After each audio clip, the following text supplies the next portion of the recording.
So hello friends, स्वागत है आप सभी का यूपी की 20 महत्वपूर्ण खबरों में। आइए जानते हैं उत्तर प्रदेश की 20 महत्वपूर्ण खबरें। लेकिन दोस्तों, इससे पहले आपको बता दें कि आज बजट सत्र शुरू होने वाला है और ठीक इसके 2 दिन बाद बजट पेश होगा, जिसमें महिलाओं को, किसानों को, गरीबों को, आवास योजना धारकों को, उज्ज्वला गैस धारकों को कई सारे लाभ मिलने वाले हैं। इसके बारे में विस्तार से जानकारी जानेंगे। उसके बाद ही हम आपको बता दें, पेंशनरों के लिए भी, राशन कार्ड धारकों के लिए भी बड़ी सुविधा देने जा रही है सरकार।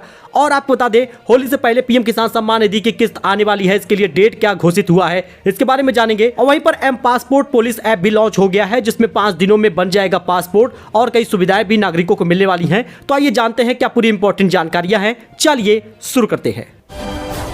दोस्तों, बात करें पहले खबर की, तो पेट्रोल डीजल की कीमतों में हो सकती है बड़ी कटौती, क्योंकि 2 संकेत और 4 वजहों से जानिए कब और कितने घट जाएंगे दाम। दरअसल महंगाई पर काबू पाने के लिए सरकार जल्द ही पेट्रोल डीजल पर टैक्स में छूट दे सकती है। ये दावा 15 फरवरी को प्रकाशित न्यूज एजेंसी की रिपोर्ट में किया गया है। टैक्स में छूट देने से पेट्रोल डीजल की कीमतें घट जाएंगी। पहला संकेत सरकारी सूत्रों के हवाले से न्यूज एजेंसी की रिपोर्ट में मिला है। वही दूसरा संकेत सरकार के विंडफॉल टैक्स घटाने पर मिला है। यानी आपको बता दें तो पिछले 5 महीने में खुदरा महंगाई दर जो है वो लगातार घटती जा रही है, आप इसमें देख सकते हैं। तो कुल मिलाकर वजह दूसरी ये भी बन रही है कि रूस से सस्ता तेल खरीद रही है भारतीय कंपनियां, और यही कारण है कि आने वाले समय में पेट्रोल डीजल की कीमतों में भारी कटौती आपको देखने को मिल सकती है। आप यहाँ पे देख सकते हैं, क्रूड ऑयल की कीमतें घटी लेकिन पेट्रोल डीजल महंगा हुआ है। लेकिन अब सरकार आने वाले समय में ये घोषित कर सकती है जिसमें पेट्रोल डीजल के दाम घट सकते हैं। तो अगर आप एक पेंशन धारक हैं तो आपके लिए बड़ी सुविधा मिलने वाली है, क्योंकि पेंशनरों के बन जाएंगे राशन कार्ड, क्योंकि कई ऐसे पेंशन धारक हैं जिनका राशन कार्ड नहीं बना है। अपात्रों का लाभ होगा बंद और पेंशनरों को राशन कार्ड बनाया जाएगा। जनपद में जो भी पेंशन धारक है, चाहे वृद्धावस्था हो, दिव्यांग हो या फिर निराश्रित महिला पेंशन धारक हो, उनके पास राशन कार्ड नहीं है तो अभियान चलाकर राशन कार्ड बनाए जाएंगे। जांच में अगर अपात्र मिलते हैं कोई लोग तो उनको योजनाओं से बाहर किया जाएगा और उसके बाद फैमिली ID एक परिवार एक पहचान के तहत शुरू होने वाला कार्य में राशन कार्ड बनाया जाएगा। दरअसल दोस्तों, आपको बता दें, मुख्य सचिव दुर्गा शंकर मिश्र ने डीएम को भेजे पत्र में कहा है, सभी परिवारों को रोजगार देने, लोक कल्याणकारी योजनाओं को पारदर्शिता व जन सामान्य के लिए चल रही योजनाओं का लाभ देने के लिए फैमिली ID एक परिवार एक पहचान बनेगी। जो भी वृद्धावस्था पेंशन, निराश्रित महिला पेंशन या दिव्यांगजन पेंशन योजना के लाभार्थी राष्ट्रीय खाद्य सुरक्षा नियम के तहत लाभ नहीं पा रहे हैं, उनको भी लाभ दिया जाएगा और अंत्योदय अन्य योजना के राशन कार्ड बनाए जाएंगे। अच्छा, वहीं पर उज्जैन में महाशिवरात्रि पर टूटा अयोध्या का रिकॉर्ड गिनीज बुक में दर्ज हो गया है नया रिकॉर्ड। आपको बता दें, उज्जैन में 18,82,000 दीपक जलाकर अयोध्या के रिकॉर्ड को तोड़ दिया गया है। इससे पहले अयोध्या का रिकॉर्ड 15,76,000 दिए का प्रज्वलित करने का था, लेकिन उज्जैन में 18,82,000 दिए जलाए गए हैं इसी महाशिवरात्रि में। तो आपको बता दें, तो कुल मिलाकर नया रिकॉर्ड बन गया है। उज्जैन में महाशिवरात्रि में लगभग 18,82,000 दिए जलाए गए हैं। तो अगर आप भी किसान निधि का इंतजार कर रहे हैं तो आपका इंतजार समाप्त हुआ, क्योंकि होली से पहले आपको मिल जाएगी किसान निधि की पैसे। क्योंकि आपको बता दें, तो केंद्रीय मंत्री की तरफ से बड़ा फैसला आ चुका है। प्रधानमंत्री किसान सम्मान निधि की 13वीं किस्त खाते में जल्द आने वाली है और अगर 12वीं किस्त नहीं मिली तो कुल 4,000 रुपए आपको मिल जाएगा। होली से पहले मिल सकती है किस्त, आप इसमें देख सकते हैं। प्रधानमंत्री किसान सम्मान निधि की 13वीं किस्त होली से पहले किसानों के खातों में आने की उम्मीद है। केंद्र सरकार जल्द ही 13वीं किस्त जारी करने के विचार कर रही है। इस योजना की शुरुआत 24 फरवरी 2019 को हुई थी और 2023 चल रहा है। 4 साल पूरे हुए हैं इस वर्ष गांठ पर। आने वाले 4 साल पूरे होने की वजह से किसान निधि का पैसा आ सकता है, ऐसा मीडिया रिपोर्ट में दावा किया जा रहा है। फिलहाल सरकार की तरफ से कोई आधिकारिक घोषणा नहीं की गई है, लेकिन मंत्रियों द्वारा पूछे जाने पर इसी ओर इशारा हो रहा है। वही योगी आदित्यनाथ सरकार पेश करेगी महाबजट, इन बिंदुओं पर होगा फोकस। जान लीजिए क्या पूरी सौगात मिलने वाली है। दरअसल मुख्यमंत्री योगी आदित्यनाथ के इस बजट में सभी आकांक्षाएं पूरी होने वाली हैं। माना जा रहा है कि सरकार का फोकस लोकसभा चुनाव 2024 को लेकर यह महाबजट होने वाला है, जिसमें आपको बता दें, संकल्प पत्र के सभी बिंदुओं को पूरा किया जाएगा। जिसमें सरकार ने अपने लोक कल्याण संकल्प पत्र में वादे किए थे, जिसमें free tablet smartphone, free scooty, free gas cylinder जैसे वादे किए गए थे।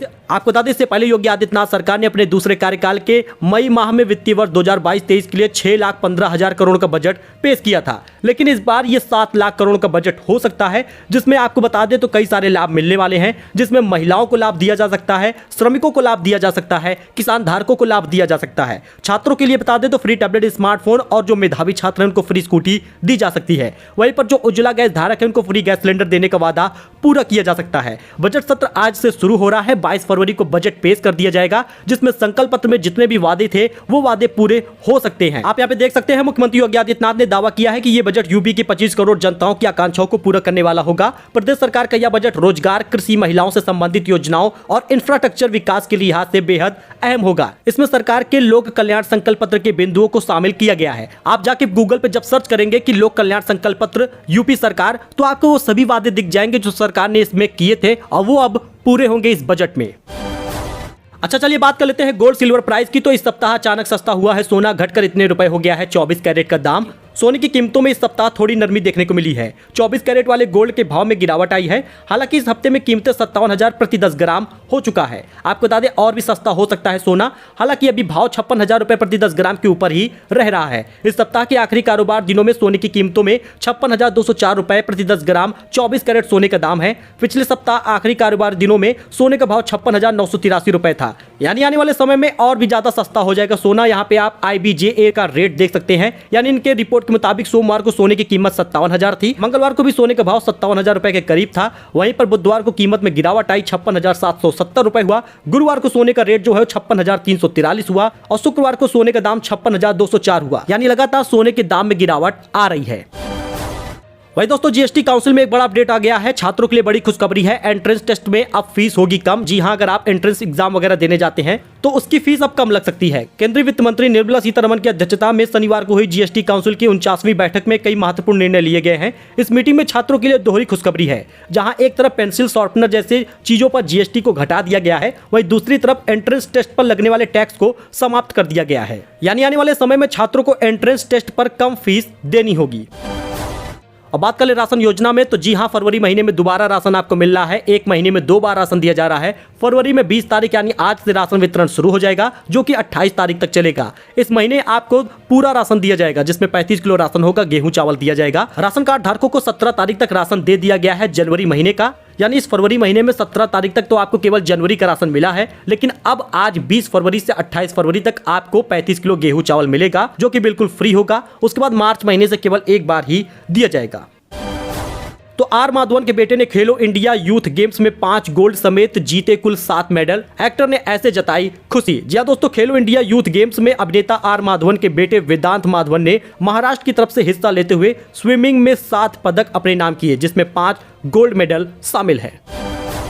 सो दोस्तों, अगर आप भी पासपोर्ट वगैरह बनवाते हैं और इसमें देरी की वजह से परेशान हैं, तो एम पासपोर्ट पुलिस ऐप आ चुका है। अब मात्र 5 दिनों में आपका पासपोर्ट बन जाएगा। सरकार ने ऐप को लॉन्च भी कर दिया है। विदेश मंत्रालय MEA ने पासपोर्ट जारी करने के लिए पुलिस सत्यापन की प्रक्रिया को आसान बनाने के लिए M passport police app launch किया है। पासपोर्ट के लिए पुलिस वेरिफिकेशन को आसान बनाने के लिए केंद्र सरकार ने एक बड़ा फैसला ले लिया है। इस मौके पर शाह ने कहा कि पासपोर्ट के लिए आवेदन करने वाले किसी भी व्यक्ति को पुलिस सत्यापन के लिए 15 दिनों का इंतजार करने की जरूरत नहीं होगी। मात्र 5 दिनों के अंदर ही पुलिस वेरिफिकेशन हो जाएगा।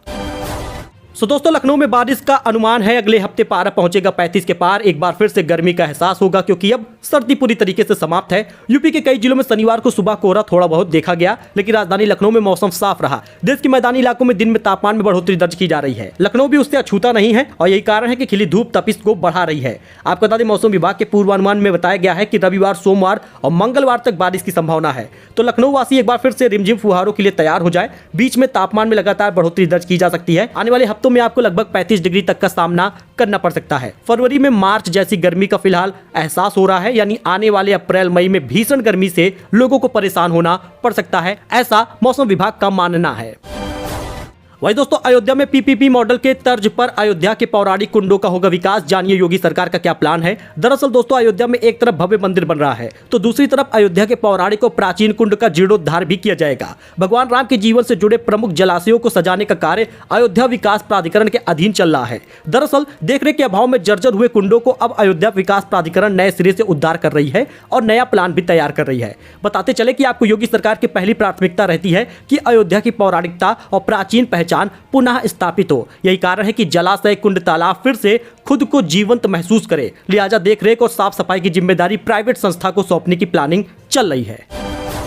सो दोस्तों, यूपी के इस क्षेत्र में होगा 35,000 करोड़ रुपए का निवेश। खुलेगा 1 लाख नौकरियों का भंडार। जान लीजिए पूरा डिटेल। दरअसल दोस्तों, उत्तर प्रदेश में 20 से अधिक क्षेत्रों में 33 लाख करोड़ रुपए से अधिक के निवेश के साथ महत्वपूर्ण विकास की उम्मीद की जा रही है, जिसमें 1 लाख से अधिक रोजगार के अवसर पैदा होने वाले हैं। ये क्षेत्र डेयरी और पशुधन है। आधिकारिक सरकारी विज्ञप्ति के अनुसार डेयरी उद्योग को 31,000 करोड़ रुपए और पशुधन में 4,400 करोड़ रुपए का निवेश होगा। वही दोस्तों, यूपी में और कम होगी आवास विकास और विकास प्राधिकरणों के फ्लैट की कीमत। जी हां दोस्तों, उत्तर प्रदेश में एक बार फिर से आवास विकास परिषद और विकास प्राधिकरणों के फ्लैटों की कीमत घटाए जाने की तैयारी की जा रही है। अरसे से बिक्री की बाट जो रही संपत्तियों को खरीदार न मिलने के चलते यह फैसला लिया जाएगा। इस फैसले के बाद उत्तर प्रदेश भर में विकास प्राधिकरणों और आवास विकास के 29,000 से ज्यादा खाली फ्लैटों की कीमत कम हो जाएगी। तो महंगा नहीं होगा गेहूं और आटा, कीमत में कमी के लिए मोदी सरकार ने क्या कदम उठाया है, इसको आप जान लीजिए। मोदी सरकार के अनुसार गेहूं और आटे की बढ़ती कीमतों पर काबू पाने के लिए ई नीलामी मार्च 2023 के दूसरे सप्ताह तक हर बुधवार की जाएगी। यानी कि आपको बता दें, होली के बाद अप्रैल के पहले हफ्ते में गेहूं की आवक शुरू हो जाएगी। इससे पहले गेहूं और आटे की कीमत में आग लगी हुई है, यानी दाम में काफी ज्यादा बढ़ोतरी है। लेकिन अब आटे की कीमत पर लगाम लगाने के लिए केंद्र सरकार ने गेहूं की ई नीलामी करने का फैसला किया है। तो कुल मिलाकर आटे की कीमत या गेहूं की कीमत में आपको गिरावट देखने को मिलेगी। तो आने वाले समय में आटे की कीमत लगभग 5 से 7 रुपए तक सस्ती हो सकती है। अच्छा, बहुत सारे लोगों का लगातार कमेंट आता है कि सर स्कॉलरशिप कब मिलेगी, यूपी स्कॉलरशिप के बारे में बताइए, पैसा कब आएगा। तो दोस्तों, पैसा आना शुरू भी हो चुका है, लेकिन कुछ लोगों का पैसा अटक गया है, उनका पैसा नहीं आ रहा। तो पूरी डिटेल आप जान लीजिए। अगर आप अपने अकाउंट में यूपी स्कॉलरशिप 2022-23 के लिए ट्रांसफर की राशि का इंतजार कर रहे हैं, तो आपको बता दें, समाज कल्याण विभाग द्वारा 26 फरवरी तक आवेदकों के अकाउंट में स्कॉलरशिप की राशि ट्रांसफर कर दी जाएगी। वही जानकारी के लिए बता दें कि स्कॉलरशिप की राशि लास्ट 31 मार्च तक आवेदकों के अकाउंट में ट्रांसफर की जाती है। अभी नहीं हुआ है कई आवेदकों का फॉर्म फॉरवर्ड, और यही कारण है कि देरी हो रही है। रजिस्ट्रेशन करने वाले विद्यार्थियों को चिंता खत्म होने का नाम नहीं ले रहा, क्योंकि आपको बता दें, अभी भी कई अभ्यर्थियों का फॉर्म में इंस्टीट्यूट ने फॉरवर्ड नहीं किया है। ऐसे में अभ्यर्थी काफी परेशान है। आखिर उनका फॉर्म इंस्टीट्यूट द्वारा जब फॉरवर्ड किया जाएगा, तभी उनको उनके खाते में पैसा आएगा। इन अभ्यर्थियों के लिए हो गई है दिक्कत, क्योंकि जिनका बैंक अकाउंट के साथ आधार सीडिंग नहीं हुआ है, उनका फॉरवर्ड नहीं हुआ। आधार की सीडिंग होना जरूरी है, अकाउंट में लिंक होना जरूरी है। अच्छा दोस्तों, वहीं पर अग्निवीर भर्ती निकली हुई है। 15 मार्च तक आप पंजीकरण कर सकते हैं। आवेदन करने के लिए जानिए वेबसाइट पूरा। या दोस्तों, सेना में इस साल की अग्निवीर भर्ती के लिए ऑनलाइन आवेदन प्रक्रिया गुरुवार को शुरू हो गई है। इसकी लास्ट डेट 15 मार्च है। 39 जीटीसी स्थित भर्ती कार्यालय से पूर्वांचल के कुल 12 जनपद जुड़े हैं। इसमें वाराणसी, चंदौली, गाजीपुर, जौनपुर, भदोही, मिर्जापुर, सोनभद्र, आजमगढ़, बलिया, मऊ, देवरिया और गोरखपुर जिले के युवाओं को सेना में जाने का मौका दिया जाता है। सो दोस्तों, ये कुछ अपडेट था जो आपके साथ शेयर किया गया है। आई होप आपको ये पसंद आया होगा। इसी जानकारी अपडेट के लिए आप हमारे साथ जुड़े, चैनल को सब्सक्राइब करें। मिलते हैं नए अपडेट में नई जानकारी के साथ। तब तक के लिए धन्यवाद।